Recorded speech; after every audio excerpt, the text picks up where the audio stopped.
And as Brother Chappell said, Alabama is wrong and we are right, and it's all in court records. I'll give you a brief summary. It started in the year 2000 when Eugenia R. Collins set up shop as the first female multimillionaire financier in Marshall County, Alabama, USA. That's northeast Alabama, 3 hours west of Atlanta, Georgia. Alabama audited Eugenia and determined her net worth to be approximately $6 million. She owned 23 finance offices that spanned 5 Alabama counties, employed 36 full-time employees. Folks, that's $250,000 a month. Did you hear me? I stuttered. You got $250,000 a month to pay 36 full-time office managers? She did. And they destroyed it. Who? The white supremacists of Alabama. Good old boys.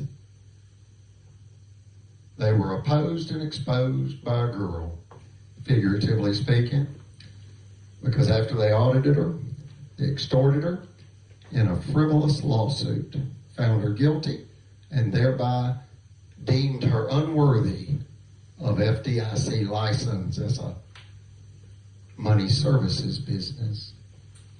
See, she provided financial services, personal loans and vehicle loans to over 3,500 Alabama customers. The state denied her statutory immunity in the illegal $5 million extortion scheme. All she did was mail a 10-day certified notice to an attorney's son that had written 3 bad checks at her finance office in Albertville, the home office. Make a note of that. Put an asterisk next to that. Home office. Why? Well, after they extorted her for $5 million cash and the Supreme Court told them, in essence, to get their hands off Eugenia's money, they came to steal her property. And that's why we're doing this video.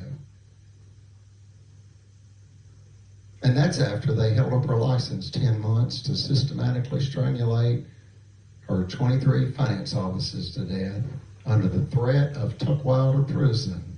That's right. An Alabama attorney with the state banking department known as Lynn Wyndham threatened Eugenia that if she engaged in as much as one financial transaction without a license, she'd be sentenced to state prison. An attorney, the attorney that won for us after approximately $200,000 in legal defense fees and 10 years of our life, wrangled up in this extortion scheme by Alabama, said about 3 years ago, if you, Mr. Johnson, and my family calls me Jackson, my legal name is Jack Monroe Johnson, and my family calls me Jackson, and I sign officially as J. Monroe Johnson. I was born in Monroe County, Monroeville, Alabama, April 8th, 1969. And for those that do not know, that's where Harper Lee and her friend Truman Capote are from, and that's Harper Lee of the book To Kill a Mockingbird. It's about racism, and it's the second most popular novel and second only to the Holy Bible, To Kill a Mockingbird. This is a 21st century version. That was a fictional account, To Kill a Mockingbird. This is no fiction novel. This is real life. And we're German. We're Caucasian.